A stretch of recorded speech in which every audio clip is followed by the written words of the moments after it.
জল পেতে ভিক্ষে চাইছি, আমার ছেলে সুস্থ করতে সাহায্য করুন, আমার ছেলেকে একটু দয়া করুন, আমার ছেলে যেমন সুস্থ হয় একটু দয়া করুন।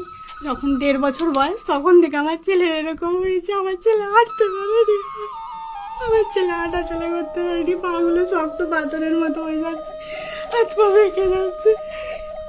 এটা কি জন্য হচ্ছে? রক্তের জন্য? হ্যাঁ, আর জীবাণুটা রক্ত আছে আর লিভারে আছে, ডাক্তার বলছে। বাবা কষ্ট হচ্ছে তোমার? হ্যাঁ, কি হচ্ছে বলো? হাতে চলা করতে পারছি না, আর হাতে পায়ে খুব ব্যথা। হাতে পায়ে ব্যথা, হাঁটাচলা করতে পারছো না? না। এরকম বলে দিদি আপনাকেও? হ্যাঁ বলে, ভগবান আমাকে কেন বাঁচিয়ে রেখেছে, আমাকে মেরে দিক, আমি হাঁটতে পারছি না, ভগবান আমাকে মেরে দাও। সত্যি কথা এটা আমার ছেলে বলে, ভগবান আমাকে মেরে দাও। মানে বাচ্চাটা নিজেই বলে? বলে। আর ও খুব ভালো রেজাল্ট করে, খুব ভালো পড়াশোনা করে, বাহ। সব পাস